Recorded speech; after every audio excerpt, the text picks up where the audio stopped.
You are listening to Gone But Never Forgotten. Our topics can include, but are not limited to, murder, sexual assault, graphic and gruesome details, and more. These topics are adult in nature and are not meant for everyone. Listener discretion is advised. Hey there, Rainbow Warriors. I'm CJ, host of Beyond the Rainbow, True Crimes of the LGBT. My episodes focus on crimes committed by and against the LGBTQ community. I've covered cases you probably have heard of, such as Matthew Shepard, Brandon Tina, and the Orlando Pulse nightclub massacre, as well as some lesser-known cases like the murder of Ray Hainish, the Australian gay beat murders, and the suspicious disappearance of Lisa Lynn Stone. I cover cases brought to me by listeners like Penny Brummer, who I believe was wrongfully convicted, taboo cases such as lesbian corrective rape and murder in South Africa, and Pray the Gay Away camps.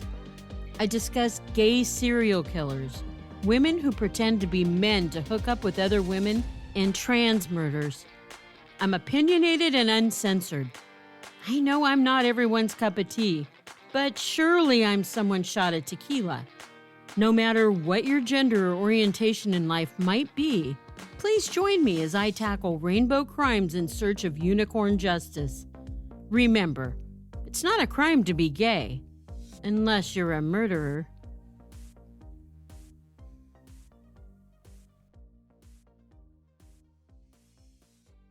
Most missing person cases center around one person, or perhaps at most 2 or 3 people. But in the case that we're discussing today, that is not the case.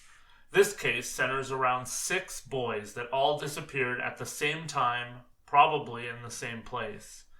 This case took place in 1995. It turned 27 years of age in March of 2022, and to date, this case is still confusing, perplexing, and crazy to anyone that knows about it.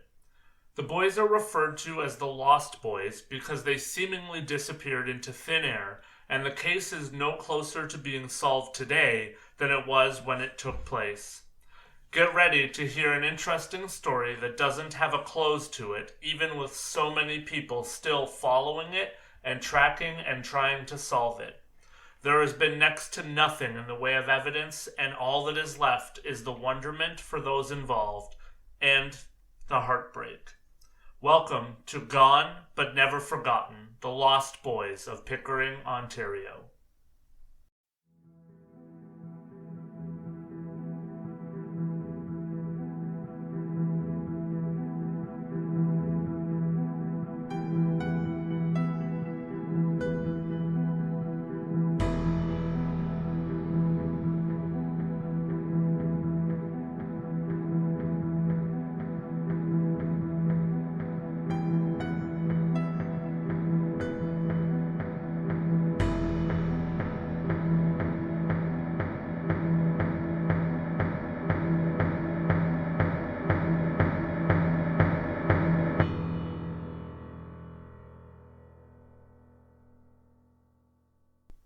Hello everyone, and welcome back to another episode of GBNF.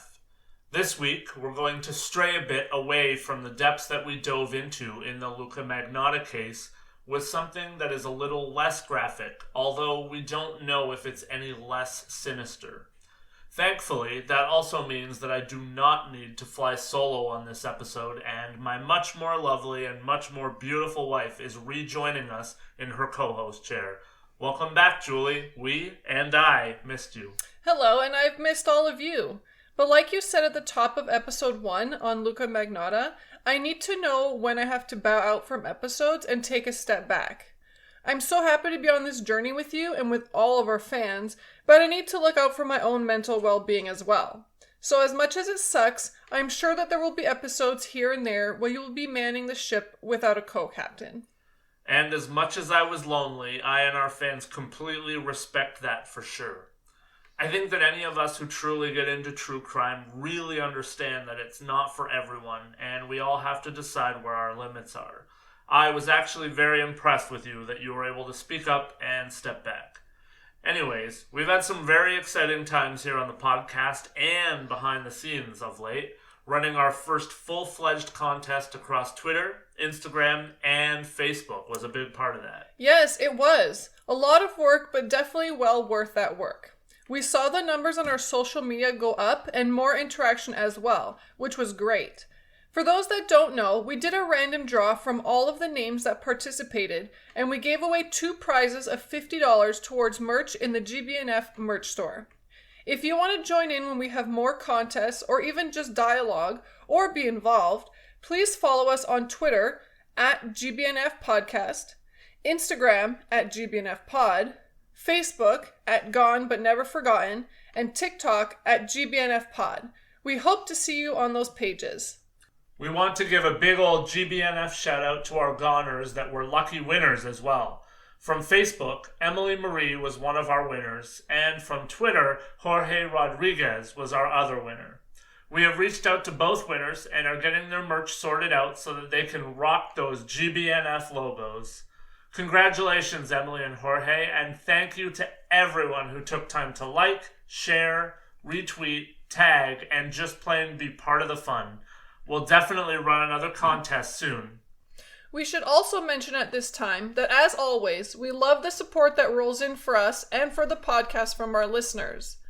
As most of you know, there are a lot of costs that are associated with hosting and doing a podcast, and we're so thankful for our PayPal and Patreon contributors, as well as those of you that have flattered us by buying any merch. Every little bit helps. You can check out our socials to get our link tree that will show you all the ways that you can join us, help us, and help the podcast. But likely the best way is to still check us out over on Patreon. There are great perks for being a patron, and we look forward to getting to know each and every one of you better. Absolutely. And for those of you that don't already know, podcasting and creating has truly become a passion, dream, and desire for me. And I hope to one day shift myself even from working the normal 9-to-5 job into creating full-time. The best way for us all to do that and get even more content and even other podcasts rolling is for you to take the time as you listen to click follow, click like, and leave a review for us anywhere and everywhere that you can take in our podcast. We need to get this thing moving up the charts, getting more listens, more love, more eyes, and more ears. Speaking of ears, I think that it's about time for us to get rolling on today's case. Yes, this one took place just a few minutes down the highway from where I grew up. Let's tell the good people about this harrowing tale of 6 boys who disappeared 27 years ago.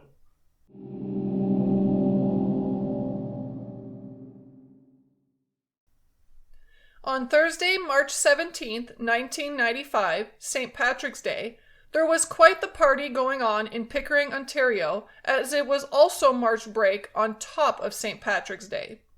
From all accounts, the alcohol was flowing at the party and everyone was having a good time.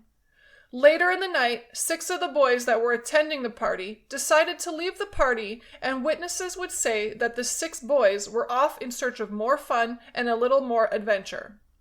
Many people would say that they remembered the boys saying that they were headed to the beach, and at least one person even stated that the boys had said that they were going to go down and goof around on a boat. The 6 boys were Chad Smith, Danny Higgins, Jay Boyle, Jamie Lefebvre, Michael Cummins, and Robbie Rumble. The last time that the 6 boys would be seen physically was as they were walking towards East Shore Marina in Pickering, Ontario.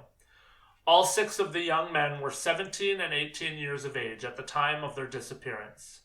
They had been partaking in the time off school by smoking, drinking, and letting their hair down, so to speak, to have a good time. That sounds like a typical March break to me. Yeah, nothing really out of the ordinary in the story so far, just teens being teens. The last time that any of the boys would be seen in person, or otherwise, was later found on video surveillance at roughly 1:48 a.m. Michael, Jamie, and Robbie were seen on video as they broke into a marina on Frenchman's Bay. The boys would also be captured by another camera as they stole beer from one of the boats at the marina.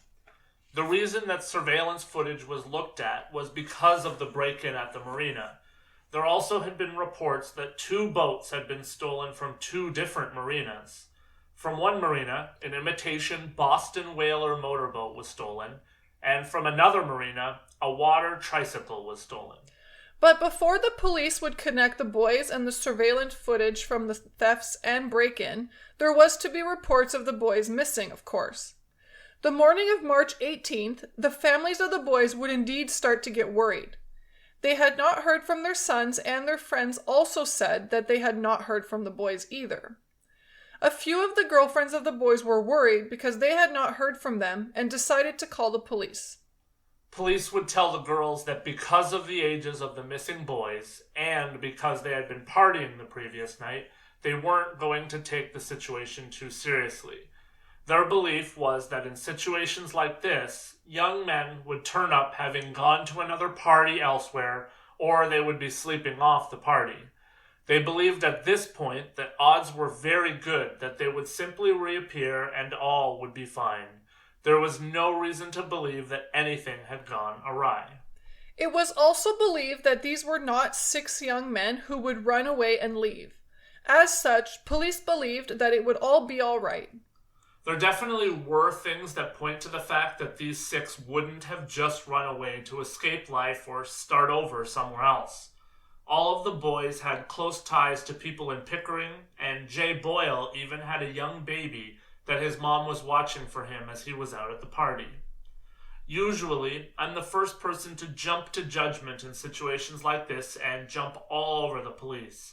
But in this case, I feel that if you feel the police were making a mistake, it's more with the added benefit of hindsight. Yes, I'm sure that there are far more cases of older teens like this simply doing one of those things and showing back up later in the day or what have you than cases that turned out as sad as this one did. Exactly. I know that the police don't have the resources available to chase every single phone call of a person who's been MIA for 12 hours or so. By 2 p.m. Saturday, though, 36 hours after what would be the last sighting of the boys on the security cameras, everyone was taking their disappearances a lot more seriously. A massive search would be underway. Police would head down to the marina to start asking around to see if anyone had seen or heard anything of the young men around 2 a.m. in the morning. Witnesses would tell the police that they had heard a motor start up in the marina and head out onto the lake between 2:30 and 3 a.m. Obviously, this led the police to an educated decision that odds were that the boys had ventured out in the 2 stolen boats without life jackets and under the influence, and had perhaps capsized or fallen overboard. Right, and the fear then was that of course they would have quickly perished. March in southern Ontario is not very forgiving. Historical records show that the temperature when the boys went missing would have been hovering around 0 degrees Celsius. The average water temperature in this part of Lake Ontario for that time of year would be roughly 4 degrees Celsius. So, if the boys did indeed find themselves in the water for any reason, it would definitely not have ended well. Had the boys have been in the water with those temperatures and circumstances, it is believed that hypothermia would have set in within minutes. With all of that in mind, the Durham Regional Police were joined by the Toronto Police Marine Unit, the Coast Guard, a Hercules C-130 aircraft, and a helicopter from the Air Sea Rescue Unit from the Canadian Air Force Base in Trenton, Ontario. They would be joined by hundreds and then thousands of volunteers who started looking for any sign of the boys. The boats or anything on land or in the water. This is really where the story gets weird. Unexplainable and weird. Absolutely nothing was found. No people, no bodies. No clothing, no boats. Are you finding everyday life boring? Finding work becoming stressful? Are you looking for something to distract yourself? And maybe learn something while getting distracted. Try tuning in to Weird Distractions Podcast, a weekly podcast hosted by me, Alex Underbaki. And me, Christy McCann, where we rotate between true crime, conspiracy theories, paranormal stories, folklore, and more. All things that most people would consider weird. Which is what we're all about. You can stream Weird Distractions Podcast wherever you listen to podcasts. And if you need a distraction, we got you.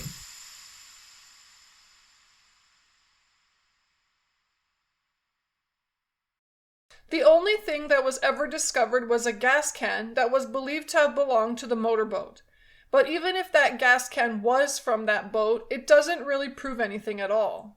Boats often have more than one gas can on board, so it doesn't even entirely prove that a boat sank or found duress of any kind. Not to mention, it may not have even come from the boat that the 6 young men were on. It is definitely bizarre that the search and rescue turned up absolutely nothing. Even if the boats had capsized, which wouldn't be easy to do with the Boston whaler, at some point parts of the boat or bodies or something should have turned up in terms of evidence. And even if that evidence didn't show up a day or two after the boys went missing, we just passed the 27th anniversary, and to date, there has literally been zero evidence in this case. It really doesn't make a whole lot of sense at all. There are definitely quite a few strange things on the periphery of this case, as well when you really start to dive into the facts aside from the disappearance. Nobody has given up on getting closure in this case, and a lot of the steps along the way seem to be pretty strange. One of the things that seems to bother a lot of people is the fact that the police did not put anything into action when the young men were all reported as missing. The fact that they took 36 hours to start searching at all does rub a lot of people the wrong way. But to that I want to play devil's advocate a little bit. This is 6 young men that for all intents and purposes were in good physical shape. That alone seems to be a very good reason to me for police to perhaps determine that the odds of there being any foul play or what have you was low. As we mentioned at the top of the episode, usually when you have a missing person case, you're looking at 1 or maybe 2 people. To think that 6 young men who were just having the time of their lives the night before may be all in danger would be a leap without the benefit of hindsight. For sure. We think that it may be helpful to this case and for information in general if we shared a bit about the laws in Canada when it comes to missing people. The Canadian Centre for Information on Missing Adults, or CCIMA, states a couple of things that may be of note to some of you listening. First of all, a major myth in Canada is that there is a waiting period before you're able to report an adult as missing to police. This is incorrect. Families usually know patterns and routines of loved ones and will see reasons for concern long before other people. As such, if you do have a reason to believe that there is something amiss, you do not have to wait for any amount of time to go by before you call the police. Many people also believe that you need to be related to a missing person in order to file a missing persons report. This is also incorrect. There are definitely situations, like people going missing when away from family, where that information would obviously be accepted from someone that was not related to the missing person. However, one thing to remember also is that when you're dealing with adults, there is no crime in an adult choosing to sever all ties from people and walk away from their lives. That is why you will find situations where police will tell the family that their loved one is alive and well, but they do not wish to be in contact with the people that are looking for them. All of this to say, really, that the police have a lot of things to weigh when deciding whether to pour manpower, resources, and most importantly, time into any given report or case. On the flip side of that, though, these are drunk teens who, depending where you consider the cutoff to adulthood, were not adults. The police could have at least sent someone to try and get witness accounts from people who attended the party. As we reported on, there were people who knew, for example, that the boys may be headed to a marina. This, of course, would have still been a great deal of time after the 6 of them disappeared. I think that is one of the reasons that I'm a bit remiss to call foul on the police on this particular thing. If we're operating at all under the assumption that these 6 boys capsized their 2 boats or wound up in the water in some way, odds are that they would still not have been found if the police had started searching 12 hours or so earlier. Obviously, this line of thinking is not foolproof, especially because we don't know what happened in this case. There were definitely some other strange things that took place after the fact in this one, though.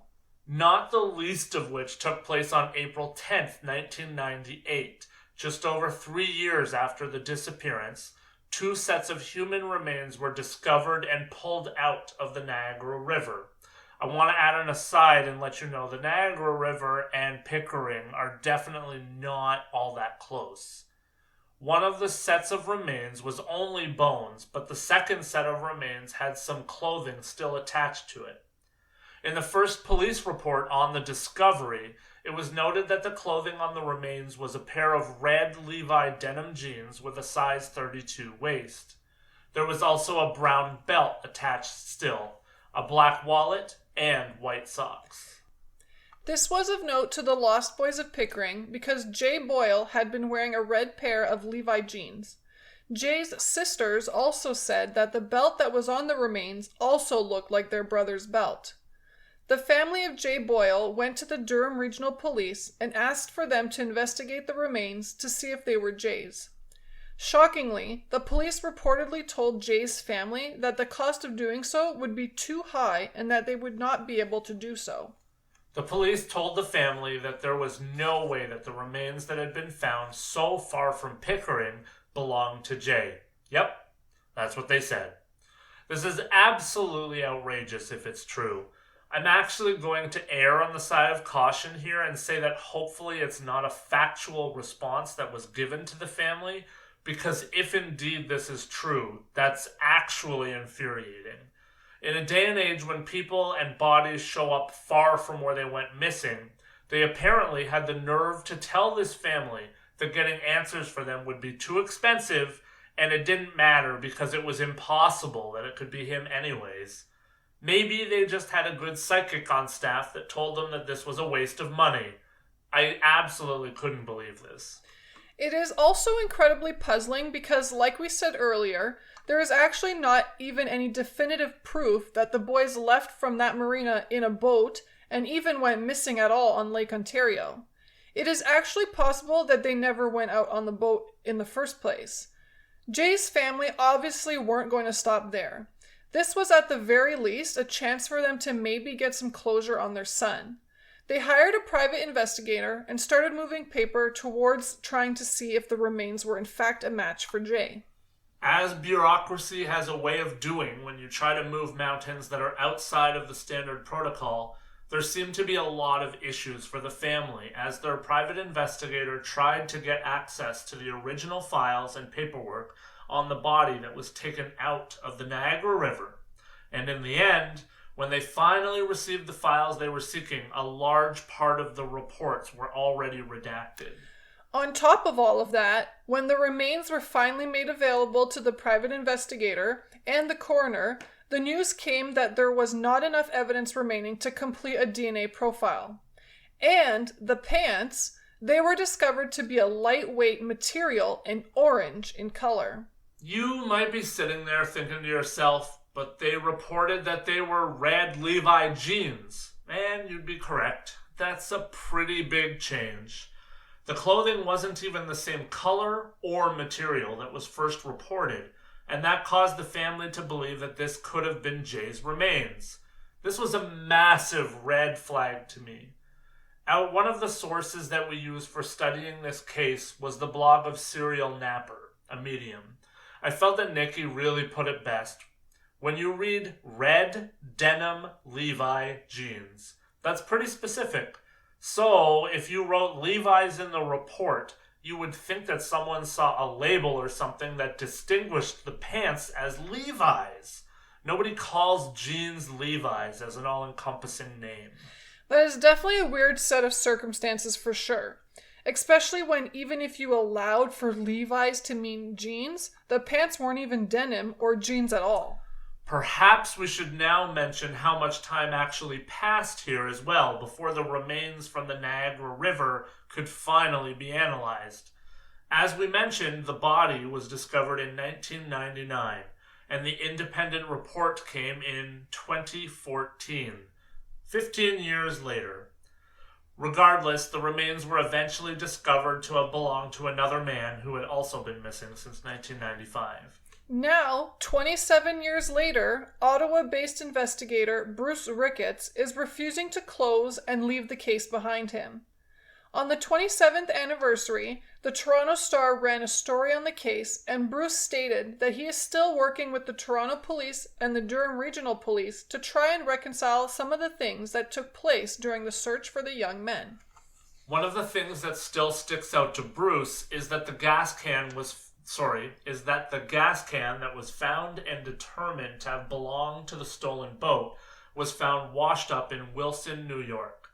Bruce feels that for that to have ever even been a destination for a gas tank from that boat, the boys would have had to have taken the boat and headed towards Toronto. It is really nice to see that people are still keeping this case alive. Yep, and it's definitely a weird one.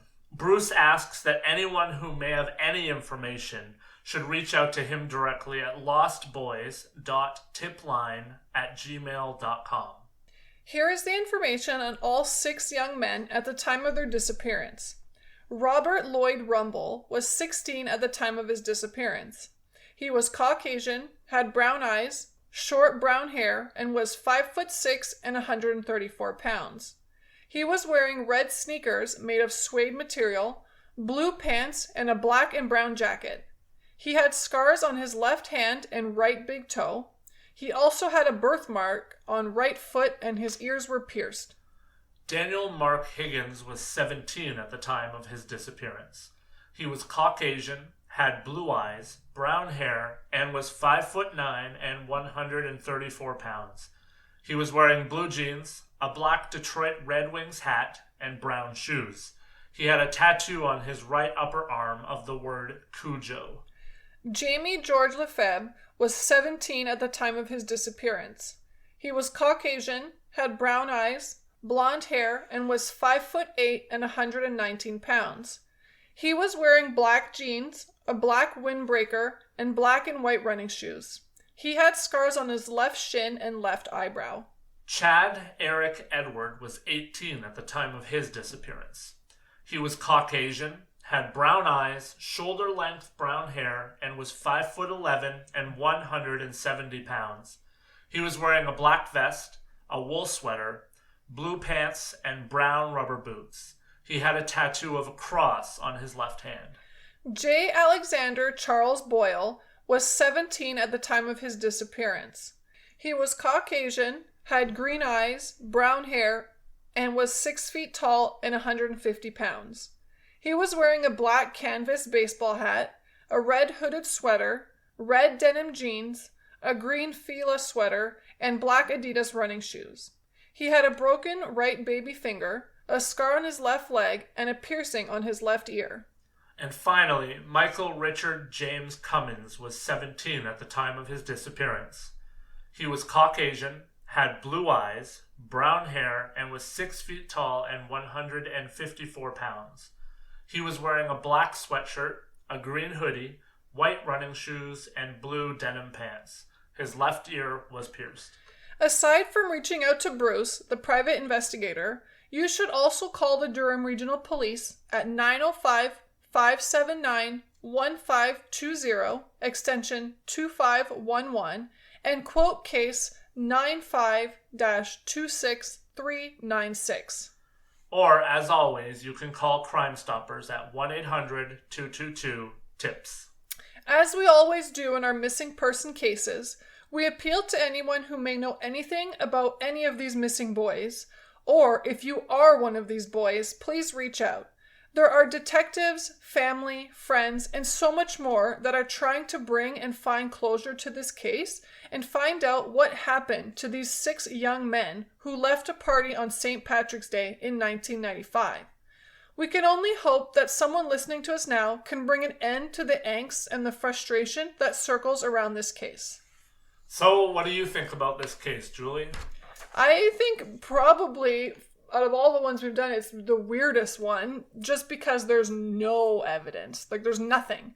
Usually, like, there's something and it's weird, or it, kind of contradicts something else, but this time there's nothing. Like, I don't even know what to think. Yeah, I mean, it's pretty crazy. So, my brother brought this case to me, and it was just like, I remember hearing about this, but I was obviously really young when this happened. But it's crazy how little there actually is. Like, for a gas can even to venture to New York and just kind of be found there is so weird. Yeah. I mean, at the end of the day, you can honestly think, like, yeah, it's definitely possible that the boat's capsized and such, but this isn't an ocean. You know, like, these bodies, you know, something is going to show up somewhere. You know, there's not sharks that are just devouring everything and all of the evidence, and you know, things that were on the boat didn't just disappear. Sure, there's lots of things that maybe are undistinguishable or you don't know that it's from that boat. But like the fact that there's nothing that's definitively, okay, this at least proves whatever. Yeah. And then there's also the fact like there actually isn't any evidence that the boys got on the boat in the first place. Yeah. So do know? you think like because there's no evidence that instead of just like a missing persons case, this could be maybe like a murder case? Do you think that's a possibility? It's possible, but it's like, you know, how do you overpower 6 people, no matter how drunk you are? Yeah. The one thing I do remember, and I remember reading when I was studying the case too, is like across Lake Ontario from, you know, that area around Pickering to like New York, at some point, I don't know if it still is, was kind of a drug runner area. Mm-hmm. So it's like, I mean, there's always that chance that like they got mixed up with something or were involved with something and they're just gone. But it's just weird when you don't even have a way to lean that's like, okay, this is probably it. Yeah, well, and the sad part is that if there is any evidence still somewhere, like the more time that passes by, it's disintegrating, it's, you know, becoming less and less whatever easy to identify and all that stuff. So I definitely feel really bad, and my heart goes out to the families on this one because they have no clue what happened. Well, with that, we will bring to a close another episode of Gone But Never Forgotten.